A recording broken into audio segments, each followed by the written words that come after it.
السلام عليكم ورحمة الله وبركاته. إن الحمد لله نحمده ونستعينه ونستغفره ونعوذ بالله من شرور أنفسنا ومن سيئات أعمالنا. من يهده الله فلا مضل له ومن يضلل فلا هادي له.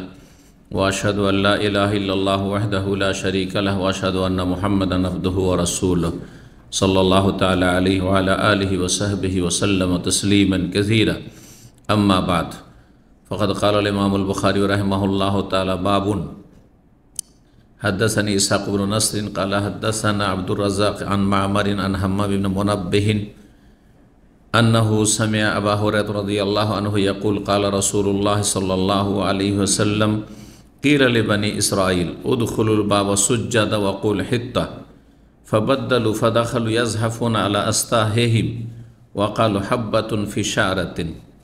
সম্মানিত ভাতৃমণ্ডলী, আল্লাহ রাব্বুল আলামিনের প্রশংসা এবং প্রিয় নবী সাল্লাল্লাহু আলাইহি সাল্লামের উপর সালাতু সালামের পর আজ মঙ্গলবার 23 সফর 1446 হিজরি মোতাবেক 27 আগস্ট 2024 আমাদের ধারাবাহিক আলোচনা সহিহুল বুখারীর আহাদিসুল আম্বিয়া নবী রাসূলগণ সম্পর্কীয় হাদিস পর্ব নম্বর 13। ইমাম বুখারী রাহিমাহুল্লাহর এই পর্বের অধ্যায় নম্বর 28। এতে ইমাম বুখারী শুধু বাবুন বলছেন, মানে এটি হচ্ছে বিশেষ একটি অধ্যায় যার সম্পর্ক আগের অধ্যায়ের সাথে আছে। আগের অধ্যায় কি? মূসা আলাইহিস সালাম এবং খাজির। মূসা আলাইহিস সালাম বনি ইসরাইলের নবী, তো বনি ইসরাইলদের কথা এখানে এসছে, তো আংশিক সম্পর্ক আছে। শুধু বাবুন এটি একটি অধ্যায়, বিশেষ অধ্যায়। কোনো বিষয়বস্তু ছাড়াই কেন সাদা রেখে দিয়েছেন, বিভিন্ন ব্যাখ্যা করা হয়েছে। তার মধ্যে একটি যে তিনি প্রথম এইভাবে হাদিস নিয়ে এসেছেন, অধ্যায় লিখে রেখেছেন, বিষয়বস্তুটা পরে আমি চূড়ান্ত করব, কিন্তু হয়তো সেই সময়টা সম্পাদনার ওই রকমের চূড়ান্ত সময়টা হয়তো পাননি, দুনিয়া থেকে বিদায় নিয়েছেন। সুতরাং যেমন ছিল তেমন তার ছাত্ররা রেখে দিয়েছে। কেউ কেউ বলেছেন যে আগের হাদিসের সাথে, আগের অধ্যায়ের সাথেই সম্পর্ক। বাবন মানে এই এমন একটি অধ্যায় যার সম্পর্ক আগের সাথে আংশিক রয়েছে, এসব ব্যাখ্যা করা হয়েছে। আল্লাহ তাআলা আলাম। হাদিস বর্ণনা করছেন হাম্মাম বিন মুনাব্বিহ তাবেঈ। তিনি বলছেন যে তিনি শুনেছেন আবু হুরায়রা রাদিয়াল্লাহু তাআলা আনহুর কাছে। তিনি বলেন কালা রাসূলুল্লাহ সাল্লাল্লাহু আলাইহি ওয়াসাল্লাম বলেন কিলা লিবানি ইসরাইল। রাসূলুল্লাহ সাল্লাল্লাহু আলাইহি ওয়াসাল্লাম বললেন যে বনি ইসরাইলদেরকে আল্লাহর পক্ষ থেকে বলা, কিলা মানে আল্লাহর পক্ষ থেকে বলা হলো। আল্লাহ নির্দেশ দিয়েছেন, সূরা বাকারা আয়াত 58-তে রয়েছে ওয়াদখুলুল বাবা সুজ্জাদা, তোমরা এই বাইতুল মুকাদ্দাসের ফাটকে, আগের যুগে শহরগুলির ফাটক থাকতো, সুরক্ষিত করার জন্য ঘেরা থাকতো। তো এই দরজায় তোমরা প্রবেশ করো সেজদায় অবনত হয়ে, মানে আল্লাহর সামনে শির নত করে, ঝুঁকে শির নত করে। ওয়াকুলু এবং বল হিত্তাতুন, হাত্তা ইয়াহুত্ত মানে গুনহা ঝরিয়ে দেওয়া, যেমন গাছের পাতা ঝরে পড়ে ওইরকম গুনহা ঝরে পড়া।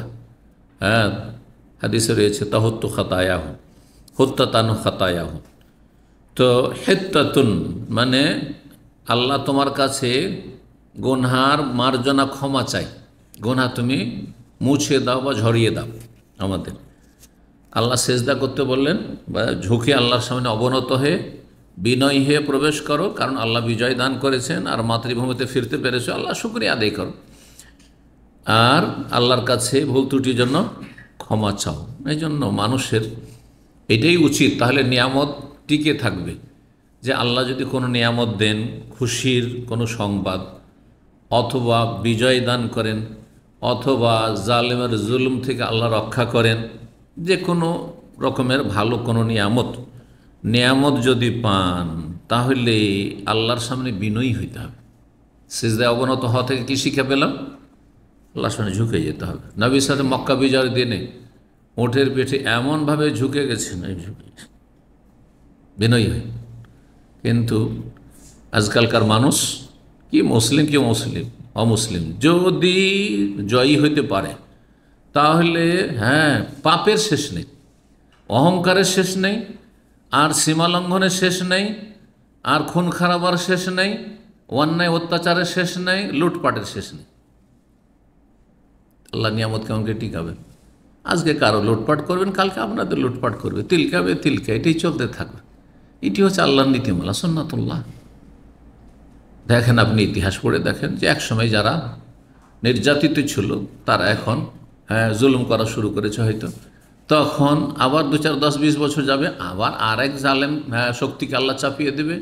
এরা যে 10, 20 বছর জুলুম করলে এদের উপর চাপিয়ে দেবে। যারা একসময় জুলুম করেছে তারা এখন জুলমের শিকার, মার খাচ্ছে, আল্লাহ লাঞ্ছিত অপদস্থ হচ্ছে। এটাই চলে আসবে, কারণ কেউ সৎ নয়, কেউ বিনয়ী নয় আল্লাহর সামনে, কেউ আল্লাহ শুকুর গুজার নয়। এবং আল্লাহর কাছে ভুল ত্রুটি যেন মাফও চায় না, ক্ষমাও চায় না। হেত্তাতুন, ভুল ত্রুটি হতেই পারে মানুষের অনিচ্ছাকৃত, সেই জন্য সবসময় আল্লাহর কাছে ক্ষমা প্রার্থনা করো, এই নির্দেশ তাদেরকে দেওয়া হয়েছিল। ফাবাদ্দালু, কিন্তু তারা আল্লাহর আদেশকে পরিবর্তন করলো। ফাদাখালু, প্রবেশ করার ক্ষেত্রে তাদের বলা হয়েছিল যে মাথা ঝুঁকিয়ে শির নত করে, সেজদা মানে সেজদা পড়ে নয়, শির ঝুঁকিয়ে দরজা ঢুকবে, তখন মাথাটা একবারে ঝুঁকিয়ে দেবে। জি, তো অনেক সময় সেজদার অর্থ নেওয়া হয় মাথা ঝুঁকিয়ে দেওয়া, শির নত করা।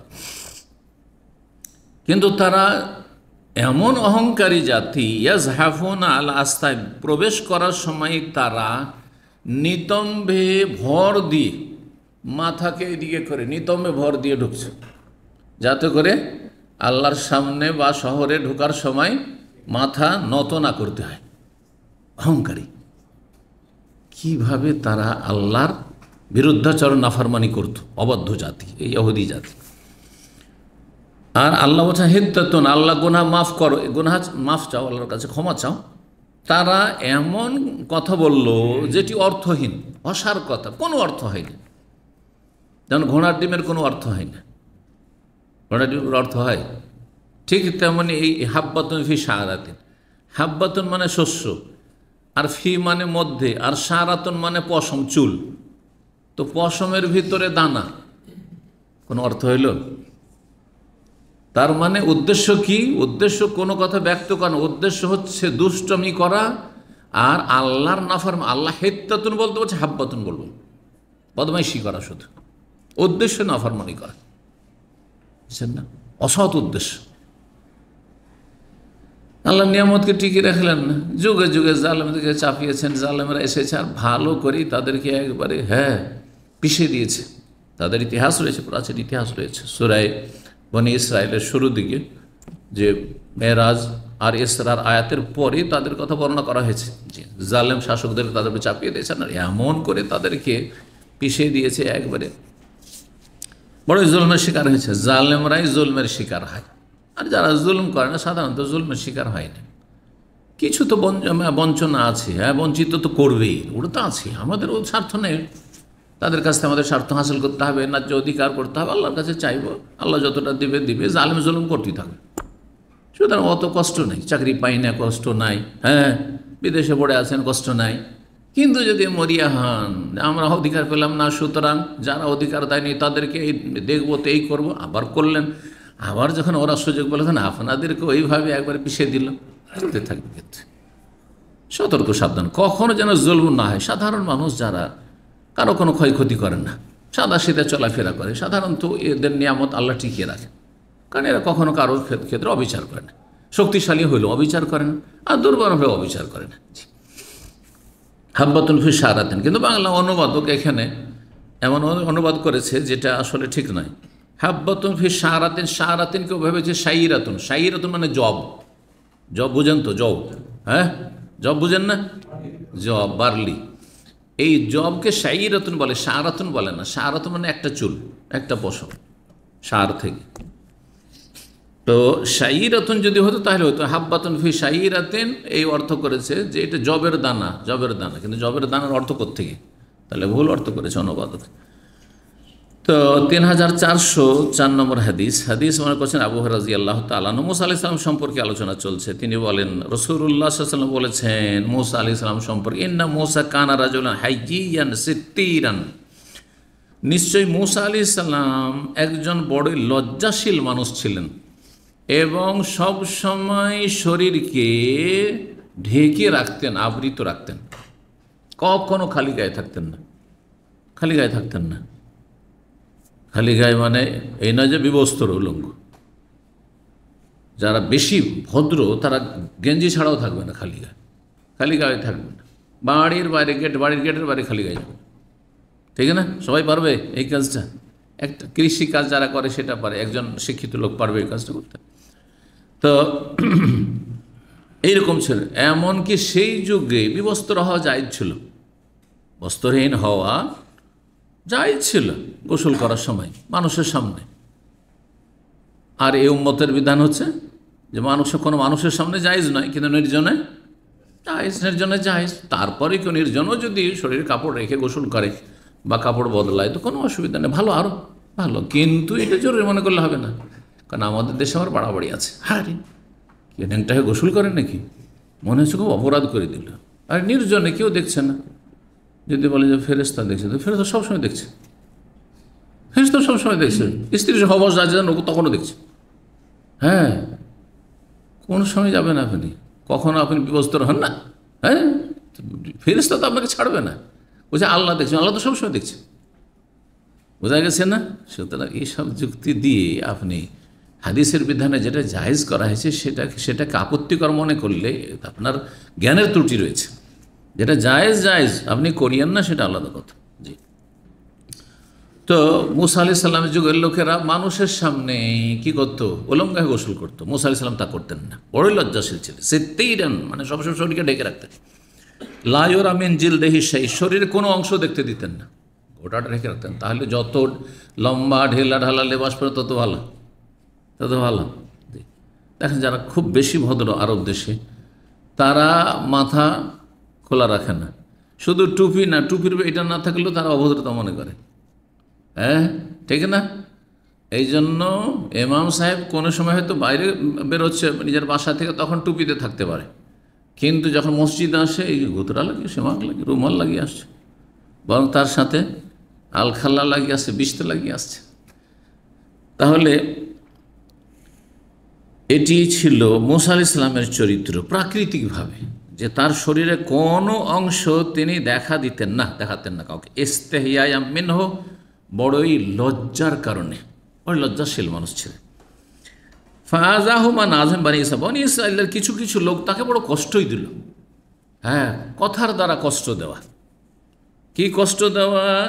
ফাকালা, তারা বলতে শুরু করলো যে আমরা সবাই একে অপরের সামনে উলঙ্গ হয়ে গোসল করছি, কিন্তু মুসা আমাদের সামনে কেন গোসল করে না?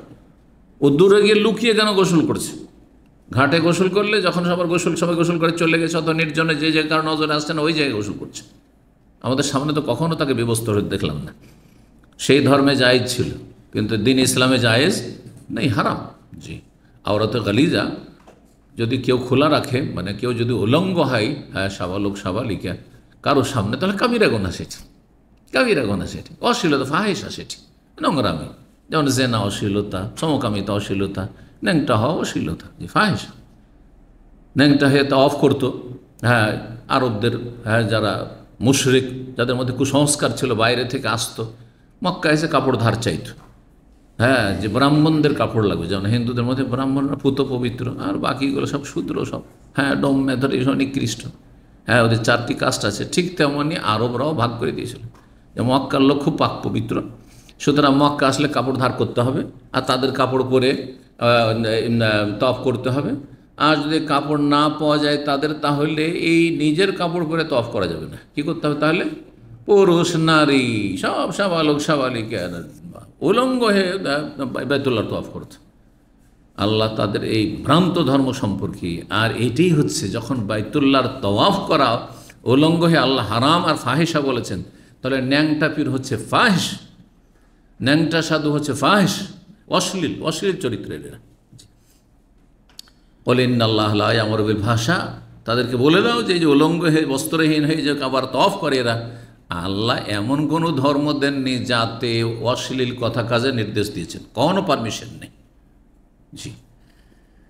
তো কিছু লোক কষ্ট দিতে শুরু করলে এই বলে মা ইয়াস্তাতির হাযা তাসাত্তুর ইল্লা মিন আইবিন বিজিলদিহি, এই ব্যক্তি যে মূসা এইভাবে যে শরীরকে আবৃত রাখছে একমাত্র এর কারণ হচ্ছে তার শরীরে চামড়ায় কোনো দোষ ত্রুটি আছে। আইব, আইব মানে দোষ ত্রুটি। আইব কথার বাংলা ব্যবহার হয় কিন্তু, তাই না?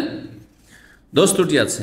কি কেউ বলতে ইম্মা বারাসুন, হয় শ্বেতরোগ আছে, সাদা হয়ে আছে, ওইম্মা উদরাতুন, অথবা একশিরে আছে, হাইড্রোসিল, হ্যাঁ, অন্ডকোষ ছোটো বড়ো আছে, ওইম্মা আফাতুন, অথবা অন্য কোনো মারাত্মক রোগ আছে। এই আফত শব্দটি আমরা কিন্তু বাংলা ব্যবহার করি। কি আফত এলো রে, বলে না আফত, আপদ বিপদ, আবার ওইটা কি আপদ বিপদ, তাকে দ করে দিয়ে আপদ বিপদ লিখছেন না প্রতিশব্দ হিসাবে, আপদ বিপদ। তো শব্দটি কিন্তু আরবি, আফাতুন নেই চেয়েছিল।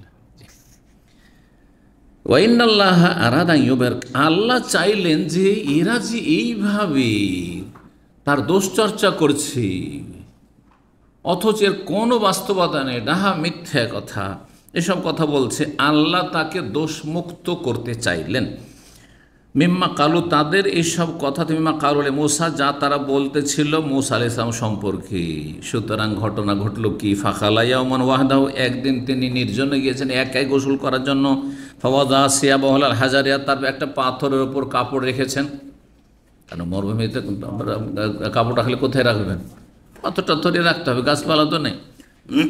পাথরের কাপড় রেখেছেন। সুম্মাক্তাসালা, তারপরে গোসল করতে লেগেছেন একাই, ওই ঘাটে কেউ নেই।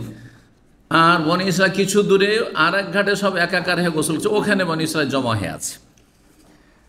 ফালামা ফারাগা, যখন গোসল করা তার শেষ হলো, আকবালা ইলা সিয়াবিহি লিয়াখুযাহা, কাপড় নেওয়ার জন্য সেই কাপড়ের কাছে আসতে শুরু করলো, আসলো। কিন্তু ওয়াইনাল হাজারা আদা বিসাবিহি, পাথর কাপড় নিয়ে দৌড় দিল। আদা ইয়াদু মানে দৌড় দেওয়া, আদা ইয়াদু মানে দৌড় দেওয়া, একবার পাথর দৌড় দিতে শুরু করলো। আল্লাহ রাব্বুল আলামিন আলা কুল্লি শাইইন কাদির, পাথর দৌড় দিচ্ছে। ফাখাদা মূসা আসা, মূসা আলাইহিস সালামের হাতে তো লাঠি ছিলই, সেই লাঠি হাতে নিলেন। ও তালাবাল হাজার, আর পাথরের পিছু করলেন, পাথরের পিছু করলেন, পিছু ছুটতে শুরু করলেন। ফাজাল ইয়াকুল, আর বলতে লাগলেন সৌবি হাজারো, সৌবি হাজারো, এই পাথর হাজারো, ইয়া হাজারো ছিল, এই পাথর আমার কাপড়, আমার কাপড়, আমার কাপড়, কাপড় দে, কাপড় দে, থাম, সৌবি হাজারো। হাত তাইনটা কিন্তু থামছে না, পাথর তো আল্লাহর হুকুমে দৌড় দিচ্ছে, ওকে থামছে না। পৌঁছে গেল সেই পাথর এলা মালাইম বনি ইসরাইলদের একটি দলের পাশে, যে দলটি অবস্থান করছিল কোথাও। ফারাউহু ওরিয়ানান, তারা মূসা আলাইহিস সালামকে সবাই দেখতে পেল বস্ত্রহীন অবস্থায়। দেখে নিলাম যে দোস্তির কথা চর্চা করছিল, যাতে করে মিথ্যুকদের মুখে কালি লাগে। তো বিবস্ত্র দেখল। আহসানা মা খালাকাল্লাহ ওয়া আবরাহু মিম্মা ইয়াকুলুন, আল্লাহ রাব্বুল আলামিন যা সৃষ্টি করেছে তার মধ্যে সবচেয়ে সুন্দর মানুষ, সবচেয়ে সুন্দর মানুষ দেখছেন, শারীরিক কোনো দোষ ত্রুটি নেই, যেমন আল্লাহ সুন্দর অবয়ব মানুষকে সৃষ্টি করেন ওই রকমই। ও আবরাহু মিম্মা ইয়াকুলুন, আর যা কিছু তারা বলছিল মূসা আলাইহিস সালাম সম্পর্কে দোষ ত্রুটি বা কোনো অসুখ বিসুখ, সেগুলো থেকে পুরোপুরি তিনি মুক্ত, কিছুই নেই। ওয়াকামা হাজারুন, তারপরে সেখানে গিয়ে পাথর দাঁড়িয়েছে, ওদের কাছে গিয়ে পাথরটি দাঁড়িয়েছে। ফাখাযা বিসাবি, তারপর পাথরটি তো নিলেন। ফালাবেসাহু, তারপরে কাপড় কি, ফাখাযা বিসাবি, কাপড় নিলেন। ফালাবেসাহু, আর তারপরে কাপড়টা পরিধান করলেন। ওয়াতাফিকা বিল হাজার দরবান, আর তারপরে রাগে পাথরকে মারতে শুরু করলেন, পাথরকে মারতে শুরু করলেন। অনেকে মোবাইল ভাঙেন, তাদের দলিল এটা, মোবাইল হ্যাং হয়ে যায়। কিছু কিছু মূর্খ আছে, এই একবিংশ শতাব্দীতে এরকম মূর্খ আছে, কথা বুঝতে পারছেন না, আবেগ ধরে রাখতে পারেন না, হ্যাং হয়েছে আর তাড়াতাড়ি, ও চাই তাড়াতাড়ি, তা খুলবি না, তারপরে ছাড় দি। বাঙাল লোক, শুধু শুনেছেন না দেখেছেন এরকম লোককে? দেখেছেন এইখানে দামামে দেখেছেন? তাই না? দামামে এক লোক প্রতিবেশী ছিল আমার, আর তার সম্পর্কে একজন তার পাশের লোক বলল যে এর 5 বার মোবাইল ভাঙা হলো, কালকে একটা ভেঙেছে, এটা 5 নম্বর মোবাইল ভাঙছে। সবগুলি স্মার্টফোন, একটু হ্যাং হইলে অনেকগুলি হোয়াটসঅ্যাপ গ্রুপ চালায়, গ্রুপের মোদির, হ্যাঁ, কারণ সৌদি আরব আসলে আবার মোদির হওয়ার শখটা মানুষের বেড়ে যায়, মোদির বলে। এই জন্য দেখা যায় যে একটা লেবারকেও আপনি চলে যান ওই ওয়ার্কশপ এরিয়াতে, কে ভালো হাল মোদির, তাই না? মোদির শুনতে খুব মজা লাগে, কারণ মোদির মানে যারা অন্যকে ঘুরায়, অন্যকে ঘুরায়। তো কি বলছিলাম, মারতে শুরু করলেন বে আসাহু, লাঠি দ্বারা। ফাওয়াল্লাহি, নবী সাল্লাল্লাহু আলাইহি ওয়াসাল্লাম আল্লাহর কসম করে বলছি, ইন্না বিল হাজারিল্লা নাদাবান মিন আসারে জারবি সালাসান ও আরবানা খামসান, এই পাথরে যে তিনি মার দিয়েছিলেন, লাঠির বাড়ি দিয়েছিলেন, যার ফলে সেই পাথরের ওপর তার মারের চিহ্নে কি হয়ে গেছে, সেখানে চিহ্ন তৈরি হয়ে গেছে, দাগ পড়ে গেছে, 3টি অথবা 4টি অথবা 5টি পর্যন্ত দাগ পড়েছে। মারতে আসেন, লাঠি মারতে আসেন তিনি রাগে। ফাযালিকা কাওলুহু তাআলা, এই মর্মেই এই আয়াত নাযিল হয়েছে সূরা আহজাব আয়াত নম্বর 69। আল্লাহ রাব্বুল আলামিন আরব যারা নবী সাল্লাল্লাহু আলাইহি সাল্লামের জামানা ছিলেন, মক্কায় অথবা মদিনায়, আর বিভিন্নভাবে কখনো হয়তো ইচ্ছাকৃত অনিচ্ছাকৃত, মুনাফিকরা ইচ্ছাকৃত কষ্ট দিত, কাফেররা ইচ্ছাকৃত কষ্ট দিত, আর কোনো মুসলিম আছে তো অনিচ্ছাকৃত কষ্ট দিয়ে দিল। অনেক সময় অনিচ্ছাকৃত মানুষ কষ্ট দেয়, হ্যাঁ, মোটা হুঁশ বুঝে না যে এটাতে আমার এই ভাইয়ের কষ্ট হয়ে গেল, আমার স্ত্রীর কষ্ট হয়ে গেল, বা আমার স্বামীর কষ্ট হয়ে গেল, এরকম মোটা হুঁশা অনেক আছে না, চলতে জানে না, যার ফলে রুমমেটকে কষ্ট দেবো, বুঝে না যে আমি কী কষ্ট দিলাম, না কিছু করিনি তো, বুঝেই না। তো আল্লাহ বলছে, ইয়া আইয়ুহাল্লাযীনা আমানু, হে ঈমানদারগণ, মুমিন মুসলিমদেরকে আল্লাহ বলছে, লা তাকুনু কাল্লাযীনা আযা মূসা, তোমরা তাদের মতো হয়ে যেও না যারা মূসা আলাইহিস সালামকে কষ্ট দিয়েছিল। ফাবাররাহুল্লাহ মিম্মা কালু, সুতরাং তারা যেসব কথা বলে কষ্ট দিয়েছিল, নানা কথা বলে, সেগুলি থেকে আল্লাহ তাকে দোষমুক্ত করেছিলেন। ওয়া কানা ইনদাল্লাহি ওয়াজিহা, এবং মূসা আলাইহিস আল্লাহর কাছে বড় সম্মানিত ব্যক্তিত্ব ছিলেন। 3405 নম্বর হাদিস, হাদিস আবু ওয়াইল তাবেই বর্ণনা করছেন, বলছে সামিউতু আব্দুল্লাহ বিন মাসউদ রাদিয়াল্লাহু তাআলা আনহু থেকে শুনেছি, তিনি বলেন, কাসামান নবী সাল্লাল্লাহু আলাইহি ওয়াসাল্লাম কাসমান, নবী সাল্লাল্লাহু আলাইহি ওয়াসাল্লাম একবার ধন সম্পদ ভাগ বন্টন করে দিলেন সাহাবায়ে কেরামদের মাঝে। কিন্তু ধন সম্পদ, বিভিন্ন ধন সম্পদ আসতো, কখনো গানিমতের ধন সম্পদ, ফাইয়ের ধন সম্পদ, জিজিয়া ট্যাক্সের ধন সম্পদ, আবার খারাজ, জমির যেটা কাফেরদের থেকে নেওয়া হয়তো সেটাকে খারাজ বলা হয়, এইসব ধন সম্পদগুলি বিভিন্ন আসতো। তো ধন সম্পদ ভাগ করে দিচ্ছিলেন। ফাকাল রাজুলুন, জনৈক ব্যক্তি বলে ফেললো, ইন্না হাযিহিল কিসমা মা উরিদা বিহা ওয়াজহুল্লাহ, এই যে ভাগ বন্টন, এটা আল্লাহর সন্তুষ্টির জন্য হয়নি। নাউযুবিল্লাহ, নবী সাল্লাল্লাহু আলাইহি ওয়াসাল্লাম যে ভাগ বন্টন করলেন, এটা দিয়ে আল্লাহর সন্তুষ্টি হলো না, মানে এতে 9-6 করা হইল না। নাউযুবিল্লাহ, কত বড় কথা, কাবিরা গুনাহ নবী সাল্লাল্লাহু আলাইহি ওয়াসাল্লাম সম্পর্কে যদি কেউ বলে। তো কেউ কেউ বলেছে এই মোনাফিক ছিল, সে ছিল কি মোনাফিক আসলে ছিল। ফাতাইতুন নবী সাল্লাল্লাহু আলাইহি ওয়াসাল্লাম, আব্দুল্লাহ মাসউদ কিন্তু শুনেছেন, নবী সাল্লাল্লাহু আলাইহি ওয়াসাল্লাম সামনে বলেননি, বাইরে বড় বড় মানুষকে গাল দিচ্ছে, বলছে না, এইখান থেকে বেরিয়ে গিয়ে সেন্টারের নিচে গিয়ে আমার বিরুদ্ধে বলছে, কিন্তু সামনে তো বলতে হবে, হ্যাঁ, তাই না? ফাতাইতুন নবী সাল্লাল্লাহু আলাইহি ওয়াসাল্লাম কাছে আসলাম, ফা আখবারতুহু, এসে আমি তাকে জানিয়ে দিলাম যে এইরকম বলছে, আপনি যে ভাগ করে দিলেন সবাইকে, এতে সে সন্তুষ্ট না, আর বলছে আল্লাহর সন্তুষ্টি উদ্দেশ্য ছিল না, দুনিয়ার স্বার্থ ছিল। ফাগাজেবা, নবী সাল্লাল্লাহু অত্যন্ত রাগান্বিত হলেন। হাত্তা রাআইতুল গাযাবা ফি ওয়াজহিহি, এমনকি তার মোবারক চেহারাই রাগের চিহ্ন, লক্ষণ আমি দেখতে পেলাম। নবী সাল্লাল্লাহু রেগে গেলে মুখমণ্ডল কি হয়ে যেত, লাল হয়ে যেত, প্রতিক্রিয়া দেখাতেন না। রাগ মানুষের হতেই পারে, রাগ হওয়া দোষণীয়, কিন্তু রাগের প্রতিক্রিয়া দেখানো, এটা মানুষের জন্য ক্ষতিকর। রাগ হয়ে গেল কার ওপর, আল্লাহ ফিয়ে একবার দাঁড়িয়ে গেলেন মারামারি করার জন্য, এইটা আপনার চরম ক্ষতি করবে।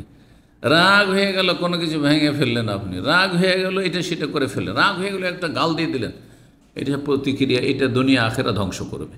বাকি মানুষ মাত্র রাগ হইতে পারে, আর মানুষের রাগের ক্ষেত্রে কয়েক শ্রেণী, যেমন নবী সাল্লাল্লাহু আলাইহি ওয়াসাল্লামের হাদিসে রয়েছে, কারো রাগ জলদি উঠে জলদি নামে, আর কারো তাড়াতাড়ি উঠে দেরিতে নামে, এই সবচেয়ে খারাপ।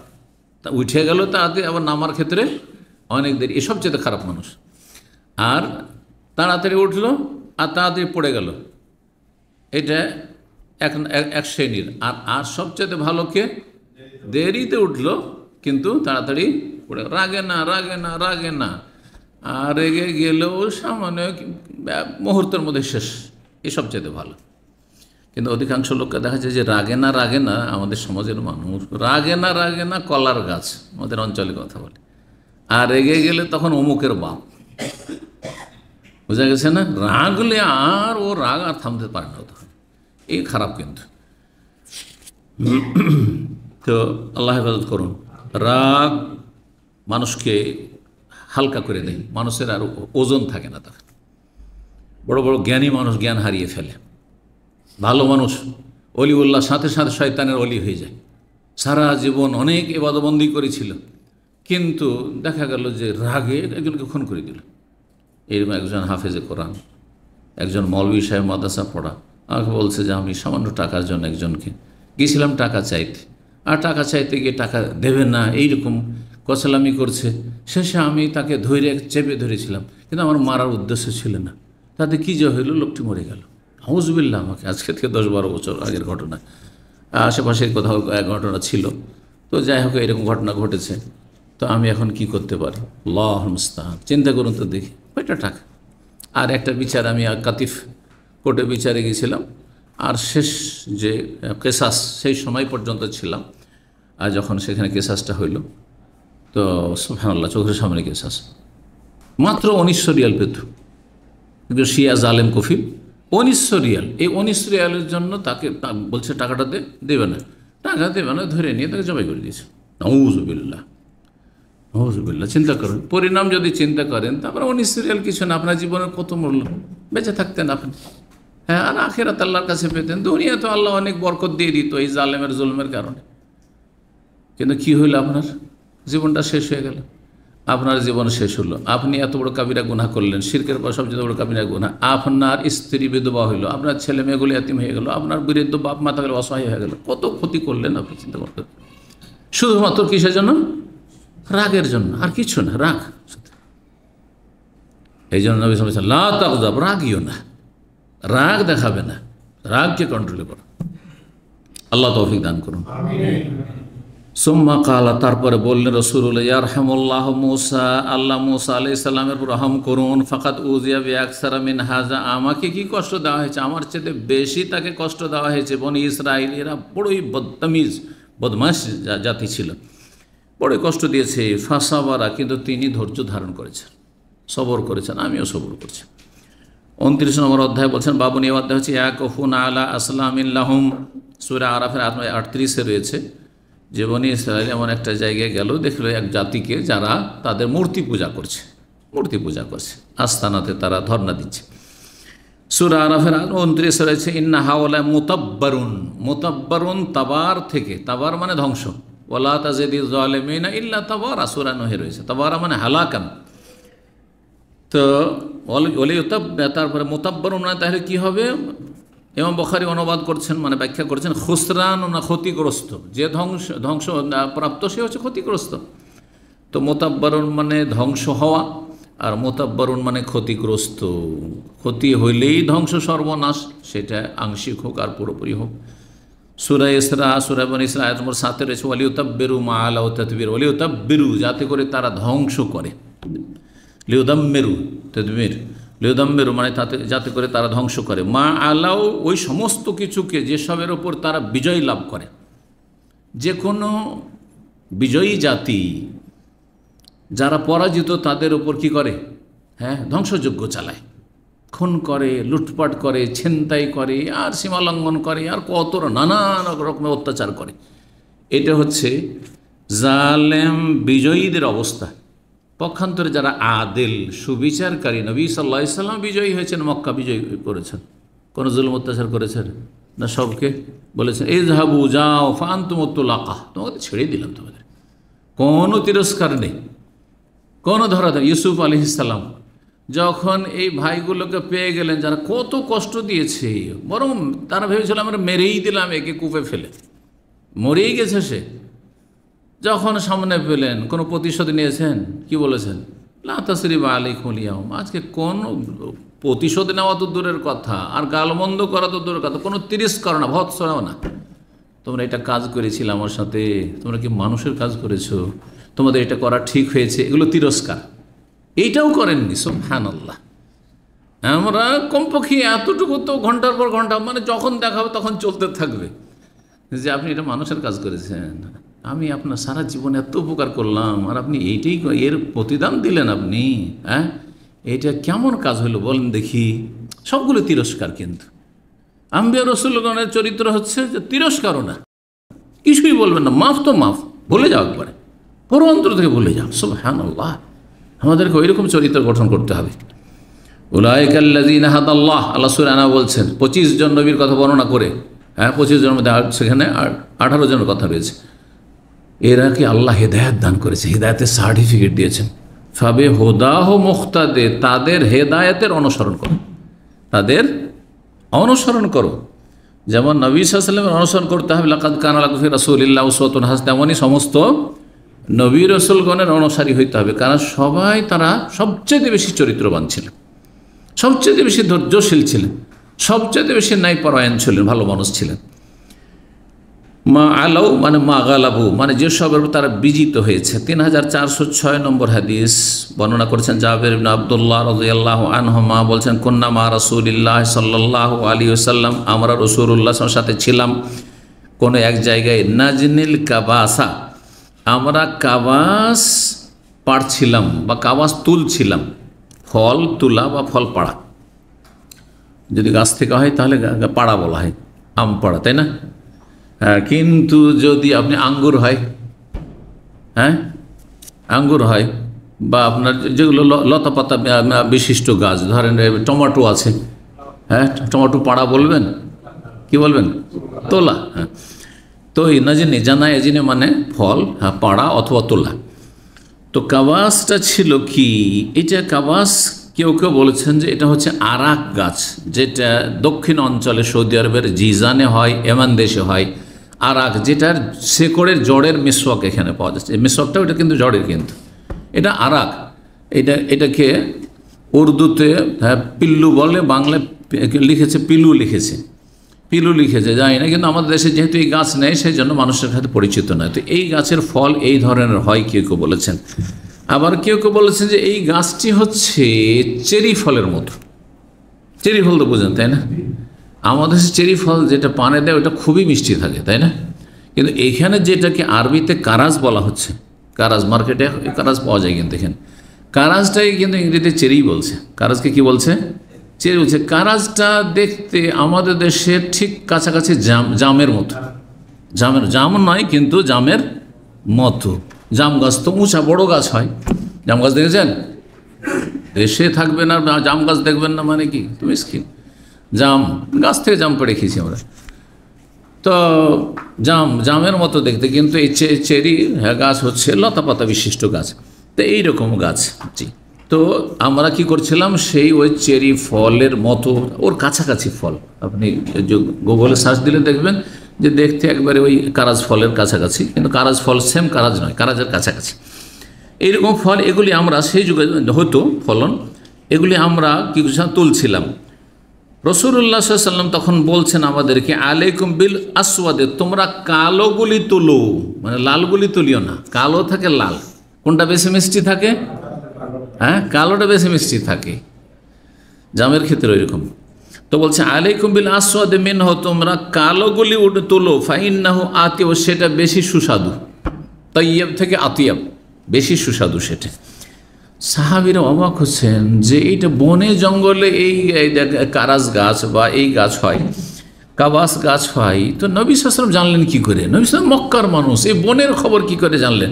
বনের খবর তো একমাত্র তারাই জানে যারা বকরি ছাগল চড়ায় মরুভূমিতে। তখন তারা প্রশ্ন করছেন যে হে আল্লাহ রসুল, আকুনতা তারাল গানাম, আপনি কি ছাগল চড়িয়েছেন নাকি? আপনি কি ছাগল চড়াতেন নাকি? কালা, তখন বলছেন ওয়াহাল মিন নবিয়্যিন ইল্লা ওয়াকাদ রাআহা, এমন কোন নবী আছে যে বকরি চড়ায়নি? এমন কোন নবী আছে যে বকরি? সমস্ত নবী বকরি চড়িয়েছেন, ছাগল চড়িয়েছেন। কথা বোঝা গেছে না? কেন? আল্লাহর কোন হিকমত আছে, কে বলতে পারে? হ্যাঁ, ছাগল আর গরুতে পার্থক্য। গরু ছেড়ে দেন, আরামসে চড়ছে, কিন্তু হ্যাঁ ও এদিক সেদিক ছোটাছুটি করবেন, আর ছাগল শুধু ছোঁ মেরে বেড়াবে। হ্যাঁ, এবার এদিকে, এবার ওইদিকে, এবার ওইদিকে। তো তার জন্য ধৈর্যের প্রয়োজন রয়েছে, ধৈর্যের প্রয়োজন রয়েছে। তারপর গরুর উপর রাগ উঠলে মেরে দিলে কিছু হবে না, কিন্তু ছাগলকে মারতে পারবে না, এরকম করে তো মরে যাবে। তো যার ফলে ছাগল যারা চড়ায়, ছাগলের রাখাল, তারা ধৈর্যশীল হয়ে, ধৈর্যের একটা ট্রেনিং হয়ে যায়, ধৈর্যের ট্রেনিং হয়ে যায়। বিভিন্ন ইবাদত বন্দেগীগুলি কিন্তু ধৈর্যের প্রশিক্ষণের জন্য, রোজা ধৈর্যের প্রশিক্ষণের জন্য। এই হজের ভিড় ভাড়ে মাঝে মাঝে চিন্তা করি, হ্যাঁ, কারণ অনেকে এরকম জিজ্ঞাসা করে, বিশেষ করে কচিকা চালানোর সময় বলে যে এত ভিড় ভাড়ে এগুলো কী প্রয়োজন ছিল, হ্যাঁ কী প্রয়োজন ছিল, বহু হিকমত রয়েছে। এই হজের ভিড় ভাড়ে গিয়ে ধাক্কা খাওয়া আর কষ্ট করে এরকম হজ করা, আর এই ওমরার ভিড় ভাড়ে তওয়াফে কষ্ট করা, সাফা মারওয়াতে কষ্ট করা, এর মাধ্যমে আপনার সবরের প্রশিক্ষণ, তরবিয়ত হচ্ছে। না হইলে এই রকমের পরিস্থিতির শিকার না হইলে আপনি জীবনে ধৈর্য ধরতে পারবেন না, জীবনে ধৈর্য ধরতে পারবেন না। ধৈর্য ট্রেনিং, তদরিব, ট্রেনিং কোর্স এগুলি, যে এর মাধ্যমে মানুষের চরিত্র গঠন হবে, সহ্য করতে হবে। আপনি একজন ভদ্র মানুষ, আরে আপনি কি আমাকেও দিল একবারে এক গোথা দিয়ে এমনি, তারপরে মানুষ এমনভাবে দ্রুত যাচ্ছে, ওর মধ্যেও যাবেও, ভদ্রতা বলে কিছু নেই। তারপরে এমন চিৎকার করে দোয়া করছে, এই দোয়া, এগুলো দোয়া হইল, এক তো বিদাতি দোয়া করছে, তারপরে এত চিৎকার করে দোয়া করছে যে আল্লাহ অসন্তুষ্ট হবে এই দোয়াতে। আল্লাহুম্মা হাযাল বাইতু বাইতুকা ওয়াল হারামু হারামুকা ওয়া আনা আবদুকা, মনে হচ্ছে আল্লাহর উপর গরম হয়ে গেছে। আউযুবিল্লাহ, এই দোয়া শুনবেন আল্লাহ? এটা হচ্ছে ইতিদাফি দোয়া, দোয়াতে সীমালঙ্ঘন এগুলো। তার মানুষকে কষ্ট দাও, তুমি ইবাদত করতে এসছো, নেকি করতে না, গুনাহ করতে এসছো, বুঝছেন না? ওর মাঝখানে আপনাকে সবর করে ট্রেনিং কোর্স পুরা করে আসতে হবে। জি, যেখানে যাবেন সেখানে কষ্ট, হ্যাঁ, বাথরুমে গেলে লম্বা লাইনা, হ্যাঁ 50 জন সামনের দিকে আছে, সুবহানাল্লাহ, এরকম পরিস্থিতি একসময় ছিল। এখনও রাস্তাঘাটে যারা আপনার তাঁবুতে চান্স পায় না, তাদের তাঁবুতে চান্স পেলেও 2-4-5 জন করে লাইনে থাকতে হয়, গোসলেও লাইন, ওযুতেও লাইন, সব কিছুতে লাইন আর লাইন, সবর, যে সবর, ধৈর্য ট্রেনিং। না হলে এমনি কি একটু দৌড় দাও, এই যে সাফা মারোতে দৌড় দাও, আর এই চক্কর লাগাও, এমনি বাহ্যিক কেমন কি, তাই না? কিন্তু বড় হিকমত রয়েছে এগুলোতে। তো যাই হোক, নবী সাল্লাল্লাহু আলাইহি সাল্লামকে, আম্বিয়া রসুলগণকে আল্লাহ আগে থেকে ট্রেনিং করেছেন যে তোমাদেরকে মানুষ চড়াইতে হবে, আর মানুষ চড়ানো ছাগল চড়ানোর চাইতে বড়ই কঠিন। প্রত্যেক নবী ছাগল চড়িয়েছেন বলেন নবী। 30 নম্বর অধ্যায় বাবুন, এই অধ্যায় হচ্ছে ওয়াইদ কালা মূসা লিকওমিহি, মহান আল্লাহর এই বাণী তফসির সম্পর্কে স্মরণ করে, যখন মূসা আলাইহিস সালাম তার জাতিকে বলেছিলেন, ইন্নাল্লাহা ইয়ামুরুকুম, আল্লাহ তোমাদেরকে নির্দেশ দিচ্ছেন, আনতাজবাহু বাকারা, যে তোমরা একটি গাভী জবাই করো। কেন গাভী জবাই করতে বলেছিলেন? ঘটনা জানা আছে। একটা লোক, হ্যাঁ, গ্রামে কি হয়েছে, খুন হয়েছে। যে খুন করেছে, চাচাতো ভাই যে খুন করেছে, সেই আবার কি করছে, হ্যাঁ, চাচাতো বোনকে বিয়ে করার জন্য ওর চাচাকে খুন করেছে, আর খুন করার পরে সেই বেশি কান্নাকাটি করছে, হ্যাঁ এই অপরাধীকে ধরে দিতে হবে। আজকালও কিন্তু এইরকমই চরিত্র, হ্যাঁ, অসৎ লোকদের চরিত্র কিন্তু এইরকম, অসৎ লোকদেরকে ধরতে হবে, দুর্নীতি দমন করতে হবে, এই করতে হবে, বড় দুর্নীতিবাজ ওরাই কিন্তু বড় বড় চোর আর ডাকাত, বুঝতে পেরেছেন? জি, সবাই অপরাধের সাথে জড়িত আছে, নিজের অপরাধ ঢাকার জন্য এসব করে থাকে। তো এখন ধরা পড়েছে না, খুনি ধরা পড়েছে না, আল্লাহ বলছে ঠিক আছে, এক কাজ করো, একটা গাভী জবাই করো। আল্লাহ বলছে গাভী জবাই করো, যে কোনো একটা গাভী জবাই করে দিলে হইতো, কিন্তু যত যত প্রশ্ন করা সত্ত্বেও তত আল্লাহ কী করে দিলেন, কঠিন করে দিলেন, নিয়ে আসো তো। এখন অনেক পয়সা দিয়ে, অনেক মূল্য দিয়ে গরু কিনে নিয়ে আসলো, তারপরে জবাই করা হলো। একটা গোস্ত না, আর গোস্ত নেওয়ার পর মৃতের শরীরে মারো, ওইভাবে আঘাত করো, হঠাৎ করে জীবিত হয়ে যাবে। আর এটি আল্লাহর পক্ষ থেকে, হ্যাঁ, তার মহান কুদরতের বহিঃপ্রকাশ। আর জীবিত হওয়ার পরে বলবে যে কাতালানি ফুলানুন, আমাকে অমুক হত্যা করেছে, অমুক খুন করেছে, ধরা পড়ে গেল, খুনি ধরা পড়ে গেল। সেই ঘটনা সূরা বাকারাতে রয়েছে।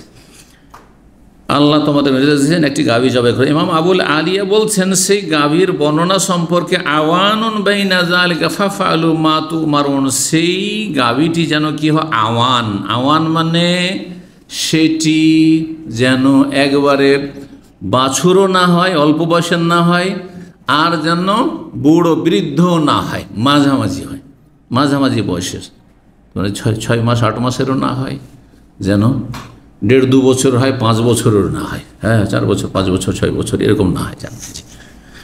বলছেন বাইনাল বিক্রি ওয়াল হারামাতে, হারাম মানে বুড়ো হওয়া, আর বিক্রি মানে হচ্ছে অল্প বয়সী হওয়া মানে বাছুর, যেটাকে বাছুর বলেন তো আপনারা, হ্যাঁ না কি বলেন?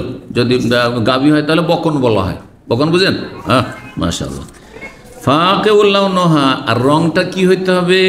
রং যা হইতে হবে কিন্তু রংটা যেন একেবারে ফর্সা হয়।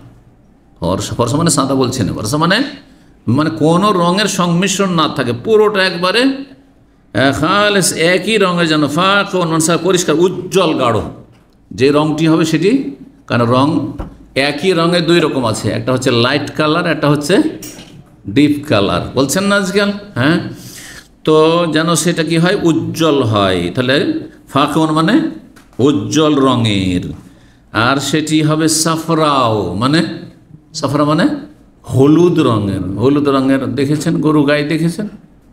হলুদ রঙে আজ পর্যন্ত আমি তো দেখিনি। তাহলে কত পয়সা খরচ করে, কত হয়রান হয়ে তলাশ করতে হয়েছে তাদেরকে, শুধু বেশি বাড়াবাড়ি আর সীমালক জিজ্ঞাসাবাদের জন্য। আল্লাহ বলছেন চট করে ফেলো, এটা করবো না ওইটা করবো, এসব বেশি প্রশ্ন না, ওই নাজেল হওয়ার জামানায়। কিন্তু এখন আপনাকে একটা মাসলা ক্লিয়ার করার জন্য চারিদিক থেকে জিজ্ঞাসা করতে হবে। এটা বলেছে না বেশি জিজ্ঞাসা করবো না, জানলে অসুবিধা আছে। আর মূর্খ লোকেরা কিন্তু সমাজের আমাদের এরকম বলে, বেশি জানলে কি আছে, আমল করতে হবে, ঝামেলা আছে, না আমল করলে কোনো আগে। তো জানা যে ফরজ, তো এলেম শিখারও ফরজ, ছাড়লে না আমল করা ফরজ, দুই ফরজ ছুটে গেল, কথা বলছেন না? এটা কখনকার যুগে যখন ওহী নাযিল, নবী বেঁচে আছেন তখন যেটা বলা হচ্ছে করে ফেলো, এটা সেটা আর জিজ্ঞাসার কোনো প্রয়োজন নেই। জি জি। আর কেউ আসছে তো সে সাফরাওর মানে করেছেন কালো, কুসকুসে কালো, একবার কালো রঙের। তো কালো রং পাওয়া যায়, যদি কম পাওয়া যায়, কিন্তু কালো রঙের গরু পাওয়া যায়, তো হতে পারে এটা সাফরা মানে কালো হয়, যদিও শাব্দিক অর্থ সেটি হলুদ। বলছেন লাজালুলুন মানে সেটা যেন কৃষি কাজে লাগানো, হ্যাঁ, বা কোনো কাজকর্মে লাগানো গাভী গরু না হয়, কোনো কাজে লাগানো হয়নি। লাম ইউজাল্লিল আল আমালু, কোনো কাজে সেটাকে লাগানো হয়নি, সেটা পানি সেচের কাজ হোক, একজনে পানি সেচ করতো, হ্যাঁ, গরু দিয়ে, তার অথবা চাষাবাদে হোক, অথবা গাড়ি, আমাদের দেশে গাড়িতেও, হ্যাঁ, গরুর গাড়ি ছিল, যেন লাগানো না হয়। আর কি তসিরুল আরদা, এমন না হয় যে জমি চাষাবাদ করে, লাইসে জালুর তসিরুল আরদা ওয়ালা তামাল ফিল হারসি, আর না ক্ষেত খামারে কোনো কাজ করে, এইরকমও গরু না হয়। মুসাল্লামাতুন মানে মিনাল অয়ুব, যেন নিখুঁত নির্ভেজাল হয়, কোনো যেন দোষ ত্রুটি না থাকে, দোষ ত্রুটি থেকে যেন মুক্ত থাকে। লা শিয়াতা ফিহা, আর তাতে কোনো রকমের অন্য কোনো রং যেন না, রঙের সংমিশ্রণ না থাকে, যেমন সাদা কালো হয়ে আছে, সাদা হলুদ হয়ে আছে, এইরকম যেন না হয়, একই রঙের। সাফরার তফসির করছে ইমাম বুখারী, আমি নিজের পক্ষ থেকে বলি, ইন শেতা সাউদা, তুমি যদি চাও তো বলতে পারো সাফরা মানে কালো, কালো রঙের, গাঢ় কালো রঙের। ওই কালো সাফরা, আর কেউ বলেছেন সাফরা মানে হলুদ, যেমন আল্লাহ বলেছেন সূরা মুরসা আয়াত নম্বর 33-এ, জেমালাতুন সুফর কান্নাহুম জেমালাতুন সুফর, হ্যাঁ, হলুদ উট সমূহ, হলুদ উটের কথা বলা হয়েছে। তো উটের রং হলুদের কাছাকাছি হইতে পারে, হ্যাঁ, কারণ উটের রংটা কাছাকাছি ওই রকমই থাকে, তো হলুদ হইতে পারে, গরুতে হইতে পারে, কিন্তু বিরল।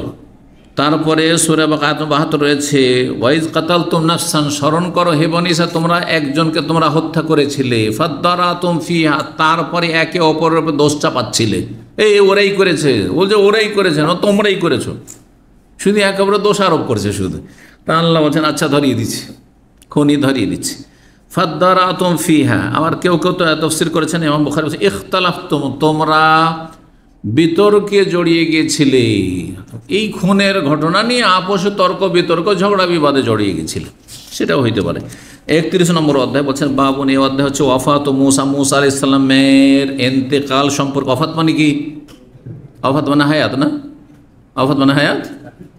তা আমাদের দেশে যে বিদাতি, সমস্ত বিদাতিদের একটি ভ্রান্ত আকীদা, হায়াতুন নবী, হ্যাঁ, নবী বেঁচে আছেন।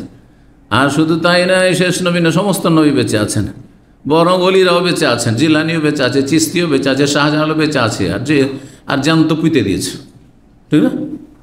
জীবন্ত মানুষকে পোতা যায়, দাফন করা যায়, আর এটি হচ্ছে শিরকি আকীদা, সাংঘর্ষিক আকীদার সাথে। আল্লাহ শুধু চিরঞ্জীব। আর যদি বলেন যে নবী বেঁচে আছেন, তাহলে আল্লাহকে শরিক করে দিলেন, নবী আল্লাহর সাথে শরিক করে দিলেন, নবীকে শরিক করে দিলেন আপনি। শিরক আকীদা। মুসা আলাইহিস সালাম ওয়াফাত হয়েছে, ওয়াফাত হচ্ছে হায়াতের বিপরীত। ওয়াফাত মানে ইন্তেকাল, ওয়াফাত মানে মৌত।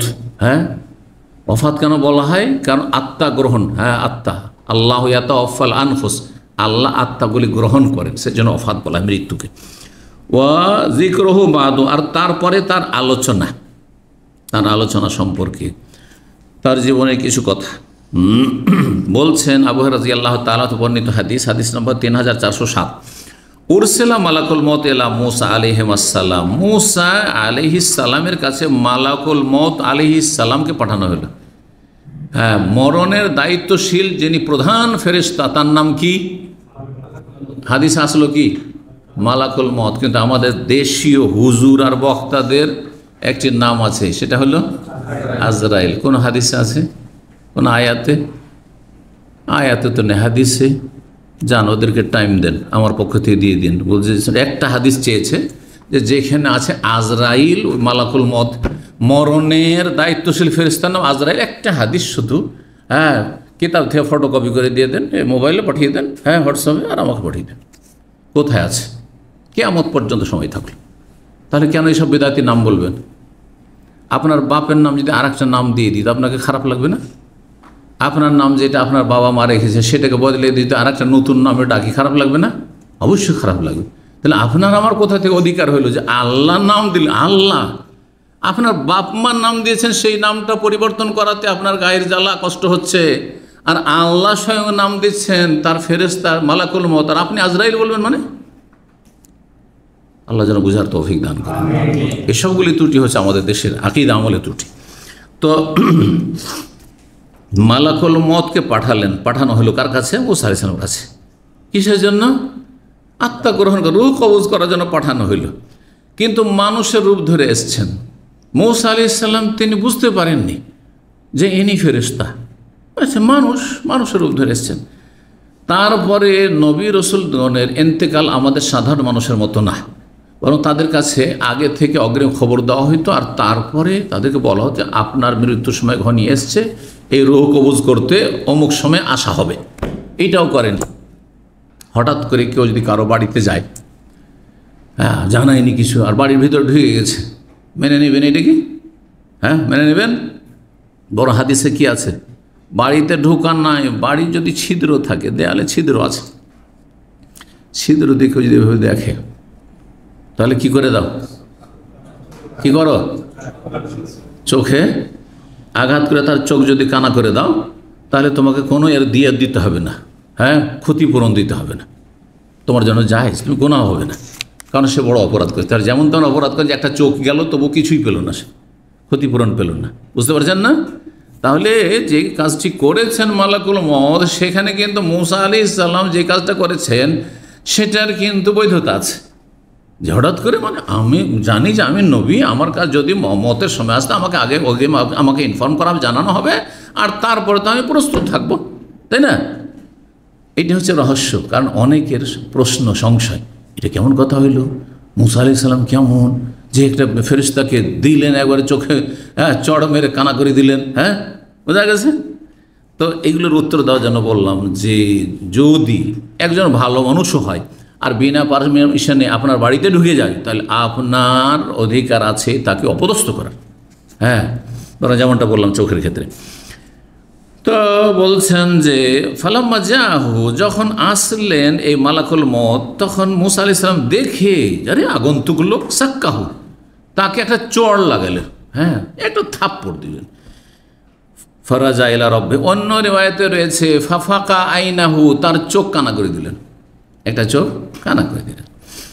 রবের কাছে ফিরে গেলেন। মালাকুল মউত এসে বলছেন আরসালতানি ইলা আবদিন, আল্লাহ তুমি এমন বান্দার কাছে আমাকে পাঠিয়েছো রূহ কবজ করতে, লা ইউরিদুল মউত, মরতে চাই না, তো মরতে চাই না, ও এরকম কাজ করলো। কালা ইরজি ইলাইহি, যাও ফিরে যাও তুমি তার কাছে। ফাকুল্লাহু, তাকে গিয়ে বলো, ইয়া দাও আলা মাতনে সাউরিন, তার হাতটা যেন একটা বলদের শরীরে রাখে, বলদের গায়ে রাখে। মাতন মানে পিঠ, মাতনুন মানে পিঠ। আজও নতুন আরবি ভাষায় বলা হয় মাতনুত তায়রা। আপনি যে জাহাজে চড়েছেন, এরোপ্লেনে চড়েছেন, মাতনুত তায়রা, হ্যাঁ, প্লেনের ওপরে চড়া। তো আলামাতেন সৌরিন, একটি বলদের পিঠের ওপর কি রাখুক, হাতটা যেন রাখে। কে রাখবে? মুসা আলাইহিস সালাম নিজে রাখুক। ফালাহু বেমা গাত্তা ইয়াদাহু বেকুল্লি শারাতিন সানা, আর তার জন্য রয়েছে তার এই এক হাত যতটা পশমকে ঢাকতে পারবে তত বছর সে বাঁচবে, তত বছর সে বাঁচবে। যা, ওকে বলো যে একটা বলদের গায়ে হাত রাখো, আর যতটা তার হাতের নিচে পড়বে পশম তত বছর বাঁচতে পারবে, তাকে বাঁচানো হবে, তাকে হায়াত দিয়ে দেওয়া হবে, হায়াত দারাজ করে দেওয়া হবে। কালাই রব্বে,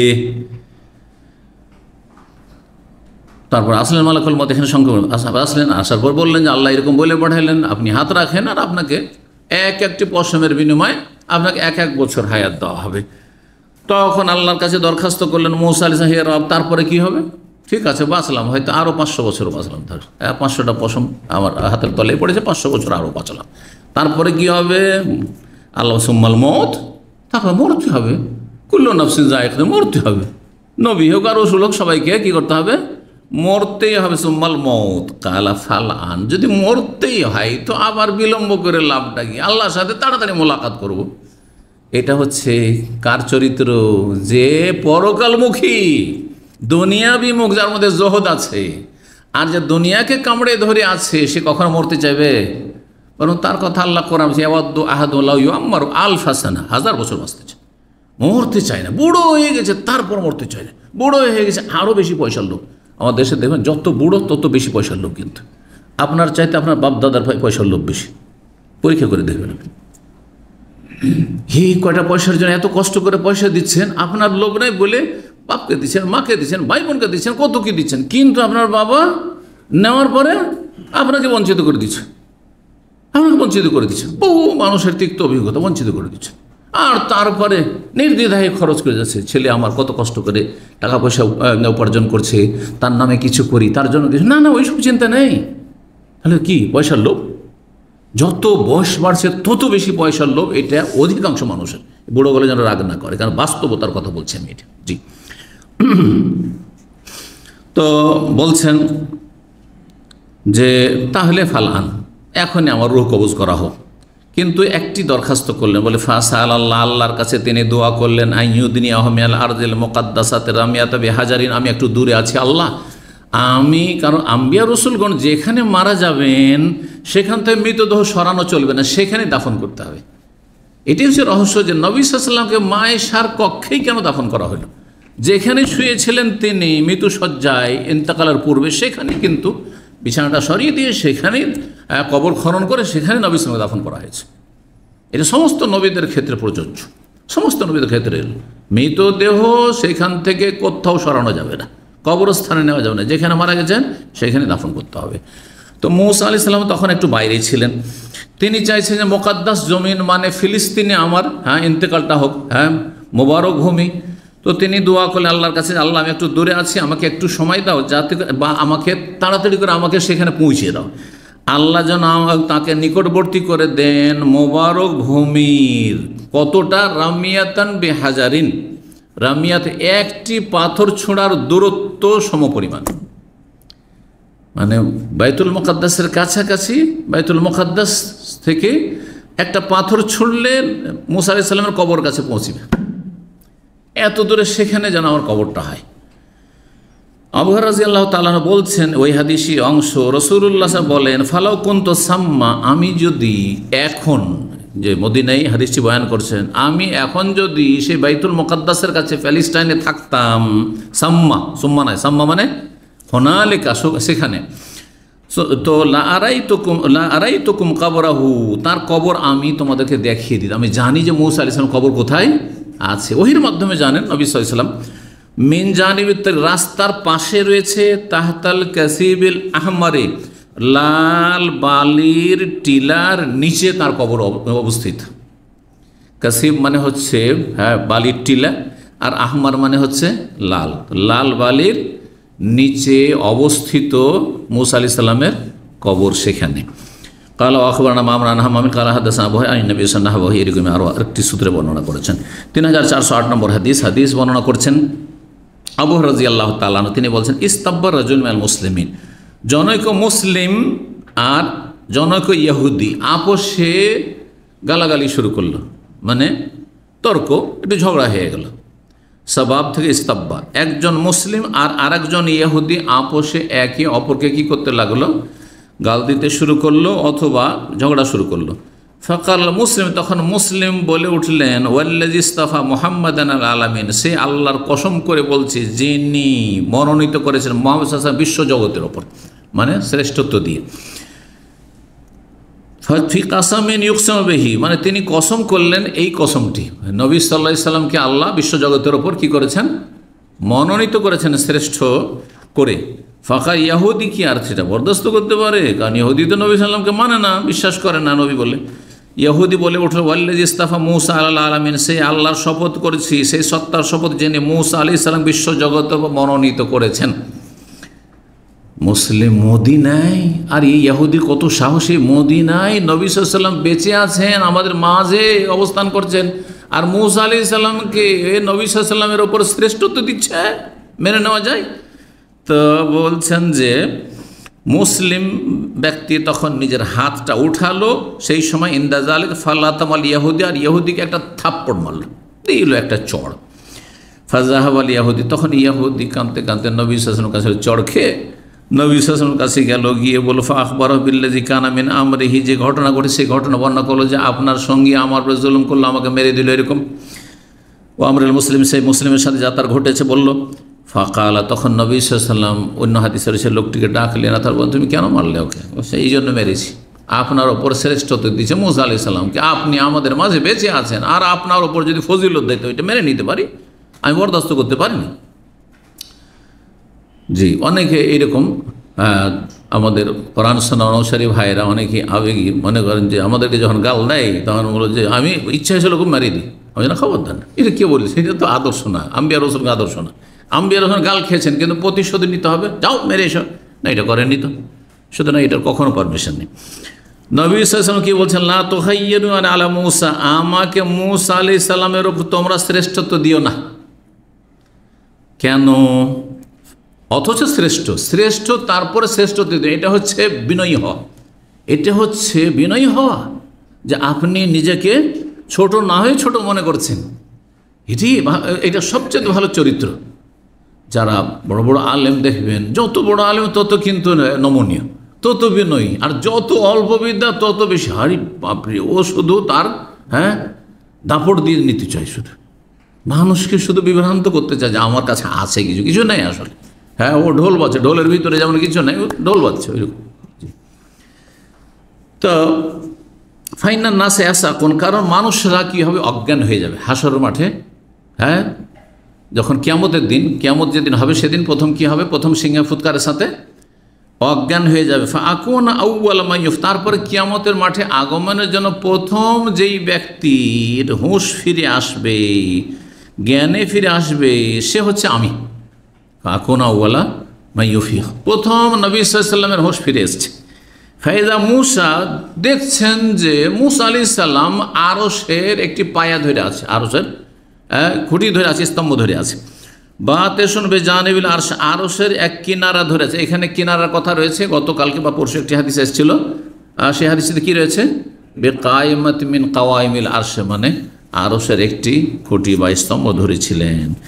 ফালা আদরি, থাকবেন, ফালা আদরি, আমি বুঝছি না, নবী বলছেন আকানা মিম্মান সায়কা, তিনি তাদের অন্তর্ভুক্ত কি না, যে যারা অজ্ঞান হয়েছিল, মানে সবাই অজ্ঞান হয়েছে। কারণ এটি হচ্ছে যখন প্রথম সিংহা ফুৎকার দেওয়া হবে তখন ফাসায়কা মানফিস সামাওয়াতি ওয়া মান, আসমান জমিনে যে কেউ আছে সবাই অজ্ঞান হয়ে যাবে। তো তিনি অজ্ঞান হয়েছেন, আর না হইলে অজ্ঞান হননি, আল্লাহ তাকে ব্যতিক্রম করেছেন, যেহেতু অলরেডি একবার তিনি তুর পাহাড়ের ওখানে অজ্ঞান হয়েছেন আল্লাহকে দেখতে চেয়ে, সেজন্য দুইবার, দ্বিতীয়বার আর আল্লাহ তাকে অজ্ঞান করেননি। তাহলে তিনি আমার সাথে শ্রেষ্ঠ দিক থেকে এ কথা বলারও তাকওয়া পরেজগারি লাগে।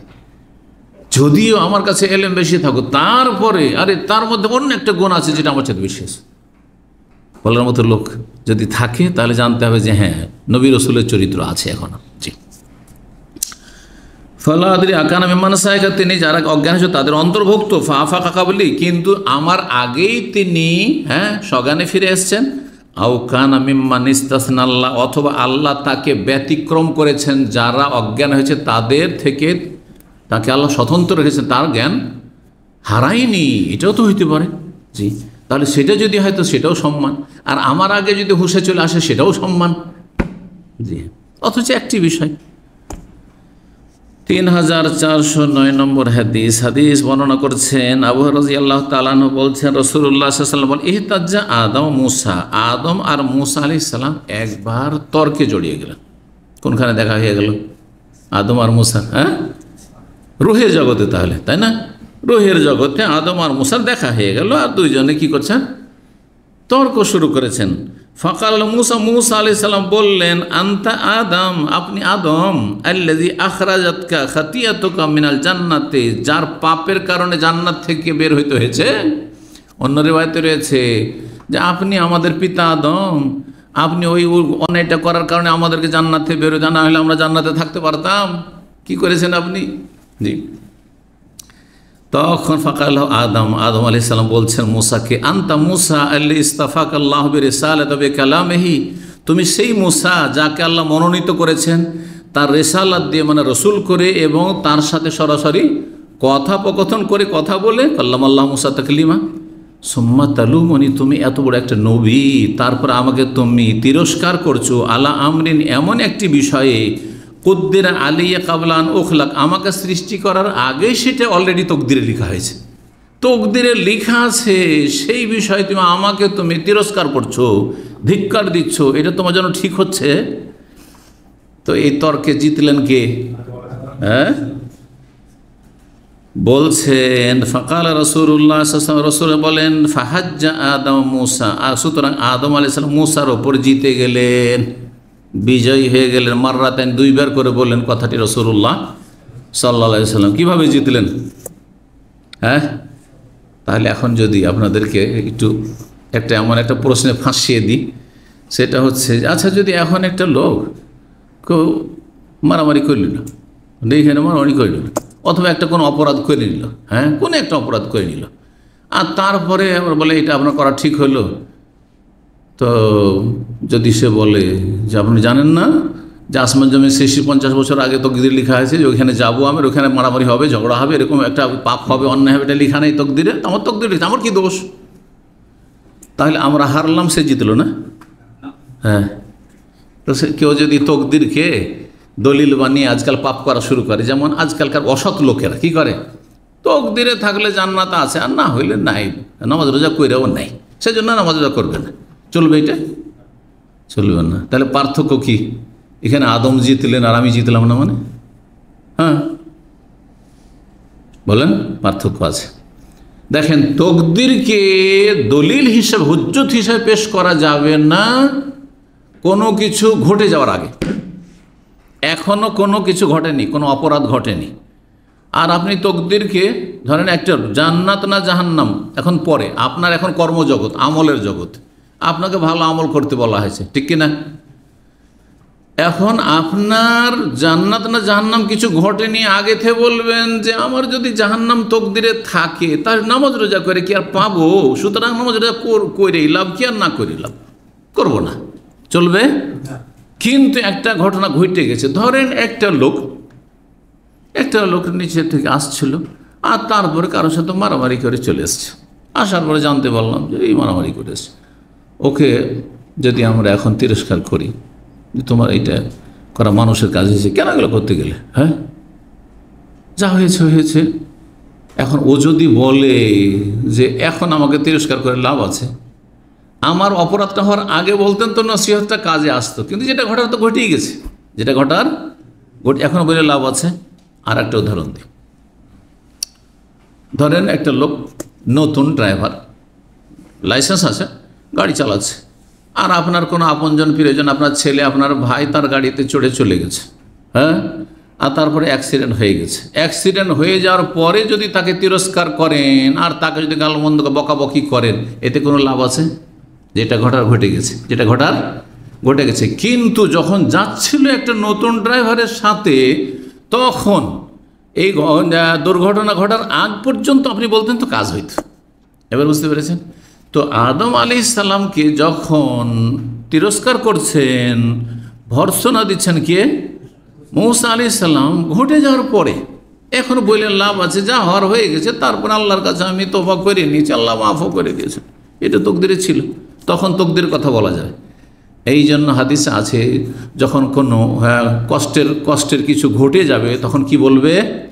কাদ্দার আল্লাহ ওমা শাআ ফাআল, আল্লাহ তকদিরে লিখে রেখেছেন, আল্লাহ যা চেয়েছেন তাই করেছেন, আর কিছু করার নাই, যেটা ঘটে গেছে। কিন্তু আগে থেকে বলবো তকদিরে যদি হায়াত থাকে তাহলে বাঁচবো, না হলে বাঁচবো না। আর গাড়ি আসছে ওর মাঝখানে দিয়ে লেন রোড দিয়ে দৌড় চলবে না, অগ্রিম চলবে না আপনাকে, এখানে তকদিরে দলিল পেশ করলে হবে না। বোঝা গেছে? আবার সঙ্গে বলছি, কোনো কিছু ঘটে যাওয়ার আগ পর্যন্ত আপনাকে যথাসাধ্য আপনাকে আমল করে যেতে সতর্ক চলতে হবে, হ্যাঁ। কিন্তু ঘটে যাওয়ার পরে আর যদি তখন বলার আছে, নসিহত করার আছে, তিরস্কার করার আছে, কেন যাচ্ছ, যেও না, হ্যাঁ, কেন এই কাজ করতে যাচ্ছ, কেন এরকম যেতে যাচ্ছ, যেও না। কিন্তু ঘটে যাওয়ার পরে বললে কোনো লাভ আর নেই, যা ঘটার ঘটে গেছে। জি, তো এই ছিল হাদিস। 3410 নম্বর হাদিস। হাদিস বর্ণনা করেছেন ইবনে আব্বাস রাদিয়াল্লাহু তাআলা আনহুমা, বলছেন খারাজা আলাইনা রাসূলুল্লাহ সাল্লাল্লাহু আলাইহি ওয়াসাল্লাম একদিন আমাদের সামনে বের হলেন আর বললেন, ওরেজাত আলাইয়াল উমাম, আমার সামনে আজকে বিভিন্ন উম্মতকে, নবীর উম্মতগুলিকে আমার সামনে নিয়ে আসা হয়েছিল, পেশ করা হয়েছিল, নবী সাল্লাল্লাহু আলাইহি ওয়াসাল্লামকে দেখানো হয়েছে সেই দৃশ্যগুলি। ওয়ারায়তু সাওয়াদান কাসীরান, দেখলাম একটি বিশাল জমাত, বিশাল জমিয়ত দেখলাম, মানে বিশাল সংখ্যায় মানুষ। সাদ্দাল উফুক, একটি দিগন্তকে ঘিরে ফেলেছে, পূর্ব দিক, হ্যাঁ, পূর্ব দিকের এক কোণা থেকে আর এক কোণা, এটা একটা দিগন্ত, হ্যাঁ, উত্তর পূর্ব থেকে উত্তর পশ্চিম, এইভাবে একটা দিগন্ত, পুরা দিগন্তকে ঘিরে ফেলেছে একটি বিশাল দলে। ফাকিলা, তারপরে তখন বলা হলো এরা কারা? হাজা মূসা ফি কওমি, ইনি হচ্ছেন মূসা তার নিজের উম্মতকে নিয়ে। তাহলে মূসা আলাইহিস সালাম উম্মতের সংখ্যা অনেক বেশি। নবী সাল্লাল্লাহু আলাইহি ওয়াসাল্লামের উম্মতের পরে সবচেয়ে বেশি সংখ্যা গরিষ্ঠ উম্মত হচ্ছে মূসা আলাইহিস সালামের, অন্য নবীর তুলনায়। 3032 নম্বর অধ্যায় বলছেন 3411 নম্বর হাদিসে, বাবু কওলিল্লাহি তাআলা, মহান আল্লাহর বাণীর অধ্যায়, ওয়াদারাবাল্লাহু মাসালান, আল্লাহ একটি দৃষ্টান্ত বর্ণনা করছেন, লিল্লাযিনা আমানু, মুমিন মুসলিমদের জন্য, ইমরাতা ফিরআউন, কিসের? ইমরাতা ফিরআউন, ফিরআউনের স্ত্রীর আল্লাহ দৃষ্টান্ত বর্ণনা করছেন। উদাহরণস্বরূপ ফিরআউনের স্ত্রীর কথা বর্ণনা করছে। ফিরআউন বড় কাফের আর তার স্ত্রী বড় আল্লাহর নেকবান্দি। জি, একজন হচ্ছেন আল্লাহর ওলি, আর আরেকটা হচ্ছে শয়তানের বড় ওলি, শয়তানের বন্ধু। আল্লাহ দৃষ্টান্ত বর্ণনা সূরা তাহরিমের আয়াত নম্বর 11-12 বর্ণনা করেছেন। দারাবাল্লাহু মাসাল্লাযিনা আমানু ইমরাত ফিরআউন ইয ক্বালাত রাব্বি ইবনি লি ইনদাকা বাইতান ফিল জান্নাহ ওয়া নাজ্জিনি মিন ফিরআউনা ওয়া আমালি ওয়া নাজ্জিনি মিনাল কওমিয যালিমিন। যখন বড় শাস্তি দিচ্ছিল ফিরআউন জালেম, তার ঈমান নিয়ে আসার কারণে, মুসলিম হয়ে যাওয়ার কারণে বড় শাস্তি, তারপরে তিনি শহীদ হয়ে গেলেন আর তাকে আল্লাহ বড় মর্যাদা দিয়েছেন। এই আয়াত এখানে রয়েছে। ওয়াকানাত মিনাল কানিতিন, আর ফিরআউনের স্ত্রী আসিয়া, তার নাম ছিল, হাদিসে এসেছে, তিনি আল্লাহর অনুগত, বড় অনুগত ছিলেন বা বিনয়ী ছিলেন, এবাদত গুজার ছিলেন। কুনুত মানে এবাদত হয়। 3411 নম্বর হাদিসে রয়েছে, আবু মুসা আশআরী রাদিয়াল্লাহু তাআলা আনহু বলেন, রাসূলুল্লাহ বলেছেন, কামুলা মিনার রিজালি কাসীর, পুরুষদের মাঝে অনেকে পূর্ণতা অর্জন করেছে, পুরুষ জাতির মধ্যে অনেকে পূর্ণতা লাভ করেছে, অনেকে বড় বড় মনীষী হয়েছে। যত নবী রসুলগণ সব পুরুষ না মহিলা? সমস্ত পুরুষ, একটিও মহিলা কোনো নবী রসুল নেই। আর নবী রসুল্লাহ সবচেয়ে বেশি পূর্ণতা অর্জন করেছে, তাই না? আল্লাহর পক্ষ থেকে, আল্লাহর দান। তো পুরুষদের মধ্যে অনেকে পূর্ণতা অর্জন করেছে। ওয়ালাম ইয়াকমুল মিনান নিসা, আর মহিলাদের মধ্যে কেউ তেমন পূর্ণতা অর্জন করতে পারেনি, একমাত্র হাতে গোনা কয়েকজন। ইল্লা, একমাত্র আসিয়া ইমরাত ফিরআউনের স্ত্রী আসিয়া রাদিয়াল্লাহু তাআলা আনহা, ও মারিয়াম বিনতে ইমরানের কন্যা মারিয়াম, হ্যাঁ, ঈসা আলাইহিস সালামের মা, এই দুইজন। আর তার সাথে মা আয়েশা রাদিয়াল্লাহু তাআলা আনহার ফজিলত, ওয়ান্না ফাদল আয়েশা তাআলা নিসা, আয়েশা রাদিয়াল্লাহু তাআলা ফজিলত, শ্রেষ্ঠত্ব হচ্ছে সমস্ত নারীদের ওপর। ওই রকমই যেমন শরীর খাবারের শ্রেষ্ঠত্ব রয়েছে আরব জগতে সেই জামানায়, আলা সাইরিত, অন্যান্য সমস্ত খাবারের ওপর। তাহলে আয়েশা রাদিয়াল্লাহু তাআলা আনহা পূর্ণতা লাভ করেছেন। আর পূর্ণতা লাভ করেছেন কে? যে হাদিসের নেই, খাদিজা রাদিয়াল্লাহু তাআলা আনহা, তার কথা রয়েছে। হাদিস তার ফজিলতের কথা রয়েছে। আর আর কে ফাতেমা রাদিয়াল্লাহু তাআলা আনহা, জি হ্যাঁ, এইভাবে। এছাড়া অন্যান্য তারপরে, কিন্তু তারা কি নবী না? পূর্ণতা মানে নবী নাই। তাহলে পূর্ণতা মানে এখানে নবী, কারণ কোনো নারী নবী হয়নি। 33 নম্বর অধ্যায় বাবন, এ অধ্যায় হচ্ছে ইন্না কারুন কানা মিন কওমি মূসা। কারুন মূসা আলাইহিস সালামের বংশের একজন লোক ছিল, ধনাঢ্য, ধনকুব ছিল। সূরা কাসাস আয়াত নম্বর 76 আল্লাহ বর্ণনা করেছেন। সে সম্পর্কেই কারুনের ধন সম্পদের প্রাচুর্য সম্পর্কে আল্লাহ বর্ণনা করতে বলছেন যে লা তানুয়া বিল উসবাতি উলিল কুওয়া। তার যে ধন সম্পদের যে ভাণ্ডার ছিল, সেই ভাণ্ডারের চাবিগুলি বহন করার জন্য একটি দল, পুরুষ শক্তিশালী দলের জন্য সেটা তাদের জন্য কি হইতো, বড় বোঝা হয়ে যেত, ভারী হয়ে যেত, বহন করতে পারতো না। একজন নয়, এক দল। উলিল কুওয়া, যারা শক্তিশালী ছিল। লায়ার ফাহল উসবাত মিরাজ, এক দল পুরুষ লোক যারা শক্তিশালী, তারাও বহন করতে পারতো না। এত চাবি ছিল ধনভাণ্ডারের। কত বড় ধনকুব তাহলে ছিল! আজকালকার ধনকুবের চাইতে অনেক বড় ধনকুব সেই যুগে ছিল। কিন্তু তার ধন সম্পদ তার কাজে এসেছে। আল্লাহর আযাব যখন নেমে চলে আসবে, তখন কোনো শক্তি রক্ষা করতে পারবে না, কারো নেতৃত্ব রক্ষা করতে পারবে না তাকে, কারো ধন সম্পদ রক্ষা করতে পারবে না। তারপর ইন্নাল্লাহা লা ইউহিব্বুল ফারিহিন, আল্লাহ অহংকারীদেরকে, ফারেহিন মানে আনন্দিত, যারা খুশি। ফারাহ মানে খুশি হয়, আর ফারেহিন মানে মারেহিন মানে অহংকারী, যারা দাম্ভিকদেরকে আল্লাহ ভালোবাসেন না। ওয়াইকান্নাল্লাহা ইয়াবসুতু রিজকা লিমান ইয়াশা, ঠিক ওই রকমই ওয়াইকান্নার অর্থ আলাম তারা, তুমি দেখো না, মানে আচ্ছা বলো তো, আন্নাল্লাহ ইয়াবসুতু রিজকা লিমান ইয়াশা, আল্লাহ যার জন্য চান রিজিকের দ্বারকে প্রশস্ত করেন, ওয়ায়াকদুর, আর যার জন্য চান আল্লাহ কি করেন, সংকুচিত করেন। ইউয়াসসিউ আলাইহি ওয়া ইউদাইয়িকু। 34 নম্বর অধ্যায় বাবু কওলিল্লাহি তাআলা, মহান আল্লাহর বাণী সম্পর্কে। ওয়াইলা মাদিয়ানা আখাহুম শুআইবান, আর মাদিয়ানের উদ্দেশ্যে তাদের ভাই, তাদের স্বজাতি শুআইব আলাইহিস সালামকে আমি পাঠিয়েছিলাম। আল্লাহ বলছেন শুআইব নবী আলাইহিস সালাম কে আল্লাহ পাঠিয়েছিলেন নবী করে কোন এলাকায়? মাদিয়ান এলাকায়।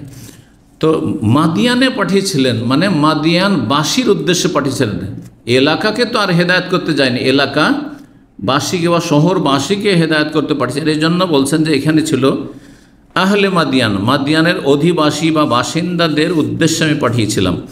বলছেন মাদিয়ান হচ্ছে বালাদন, একটি শহর। ওয়ামিসলহু, এইরকম ওয়াস আলিল কারিয়া, সূরা ইউসুফের আয়াত 82 রয়েছে। জিজ্ঞাসা করো সেই জনপদকে, ওই গ্রামকে জিজ্ঞাসা করো, ওই দেশকে জিজ্ঞাসা করো। কেমন কথা হলো, দেশকে জিজ্ঞাসা করা যাবে? উত্তর দিতে পারবে? হ্যাঁ, তো দেশ মানে দেশবাসী, গ্রামকে মানে গ্রামবাসী, জনপদ মানে জনপদের অধিবাসী। এইরকম ওয়াস আলিল এইরা, কাফেলাকে জিজ্ঞাসা করো। কাফেলা কেমন? কাফেলা মানে একটা দল, দলকে জিজ্ঞাসা করো না, কাফেলার লোকজনকে জিজ্ঞাসা করো। আহলাল ঈর, যেসব কাফেলা মাল সামান নিয়ে, পণ্য নিয়ে যারা সফর করছে, বাণিজ্যিক সফর, তাদেরকে জিজ্ঞাসা, জানি আহলাল কারিয়াতে আহলাল ঈরে। ওয়াত্তাখাযতুমুহু ওয়ারাআকুম যহরিয়ান, তোমাদের পেছনে ফেলে দিলে। সূরা হুদের আয়াত 92। ওয়ারাআকুম যহরিয়ান মানে লাম ইয়ালতাফিতু আলাইহি, তাদের কোনো ভ্রুক্ষেপ করলো না। আরবরা বলে থাকে এজালাম তাক জাহাজাতাহু, কারো যদি প্রয়োজন পুরা না করেন, কেউ আসলে আপনার কাছে কোনো স্বার্থ নিয়ে, গরজ নিয়ে, আর তার প্রয়োজনটা আপনি পুরা করে দিলেন না, তখন তারা বলে জাহারতা হাজাতি ওয়া জাআলতানি যহরিয়ান, আমার প্রয়োজনটিকে আপনি উপেক্ষা করলেন, আর ওয়া জাআলতানি, আমাকে পেছনে ফেলে দিলেন। হ্যাঁ, পেছনে ফেলে দিলেন মানে ভ্রুক্ষেপ করলেন না। আর জেহরি মানে আন্তাখুযা মাকা দাব্বা, তোমার সাথে কোনো জন্তুকে নিলে অথবা কোনো পাত্র নিলে, তাস্তাযহিরু বিহি, সেটা নিয়ে তুমি সেই জন্তুর উপর চলে। মাকানাহুম ওয়াহিদ, মাকানাতাহুম কোরআনে কারিমে রয়েছে, আর মাকানাহুম দুটোর মানে হচ্ছে স্থান একই। কানলাম ইয়াগনাউ ফিহা, সূরা আরাফের আয়াত 92, মানে যেন তারা ইয়াইশু, সেখানে তারা বসবাসী করে, জীবন যাপন করেনি। ফালা তা'সা আলাল কওমিল কাফিরিন বা কওমিল ফাসিকিন, ফাসিক বা কাফের জাতি যে ধ্বংস হয়েছে তাদের উপর কোনো আক্ষেপ করিও না। সূরা মায়েদার আয়াত 26 এবং 68 রয়েছে। লা তাহজান, হ্যাঁ মানে চিন্তিত হয়েও না। ফাকাইফা আসা আলা কওমিন কাফিরিন, কাফের জাতির ওপর কি জন্য আমি দুঃখ করব? সূরা আরাফের আয়াত 93 রয়েছে। তাহলে আসা মানে হচ্ছে হুজুন। হাসান বসরি বলেন ইন্নাকা লাআনতাল হালিমুর রাশিদ, সূরা হুদের আয়াত 87 রয়েছে। হুদ আলাইহিস সালামকে তার জাতি কাফেররা উপহাস করে, হ্যাঁ, ঠাট্টা করে বলতো যে তুমি তো বড়ই সহনশীল মানুষ এবং বড়ই খুব ভালো মানুষ, খুব সৎ মানুষ। আসলে সৎ বলা উদ্দেশ্য না। যেমন কাউকে যদি কি করতে হয়, ঠাট্টা উপহাস করতে হয়, তাহলে কি বলে, ও মুসল্লি হয়ে গেছে না, আসলে কি মুসল্লি বলতে চায় না, ব্যঙ্গ করা। ওই রকমই তারা বলেছিল ইস্তাহজিও না বে, তাকে নিয়ে তারা উপহাস করছিল। প্রখ্যাত তাবি মুজাহিদ বলে লাইকা আর আইকা, কারণ কোরআনের কোনো কেরাতে লাইকা রয়েছে। লাইকা আর আইকা, আইকা ঘন গাছ বিশিষ্ট জঙ্গল এলাকায় পাঠিয়েছিলেন আল্লাহ রাব্বুল আলামিন শোয়েব আলাইহিস সালামকে। সেটা মাদিয়ান বা মাদিয়ানের পাশে দুটো অঞ্চল ছিল, দুই এলাকার জন্য পাঠিয়েছিলেন। ইয়াউমুজ্জুল্লাহ, তাদেরকে ছায়ার দিবসের আযাব দেওয়া হয়েছিল। সূরা শুআরা আয়াত নম্বর 189 রয়েছে। সেটা কি ছিল? ইজলালুল আযাব, আযাব তাদেরকে ছায়া করেছিল, মানে মেঘমালা, কিন্তু সেই মেঘমালা থেকে তাদেরকে ধ্বংস করা হয়েছিল, আযাব দিয়ে ধ্বংস করা হয়েছিল, আগুন বর্ষণ করে বা পাথর বর্ষণ করে ধ্বংস করা হয়েছিল। এই ছিল। কতক্ষণ হইল? আর দেখি এটা অধ্যায়টা কত বড়, এই অধ্যায় তো বড় মনে হচ্ছে। আচ্ছা, তাহলে আমরা এখন এখানেই রেখে দিই ইনশাআল্লাহ তাআলা আজকে। জাযাকুমুল্লাহ খাইর। আবার বলছি যে সব ভাইরা দেরি করে আসছেন, আমরা 8:20 আগামী সপ্তাহ থেকে শুরু করব। 8:20, ঠিক আছে না? আজকে 8:25 শুরু করি, সুতরাং লেট করে আপনারা আসবেন না। জাযাকুমুল্লাহ খাইর। ওয়া সাল্লাল্লাহু আলা নবিয়িনা মুহাম্মদ ওয়া আলা আলিহি ওয়া সাহবিহি আজমাইন।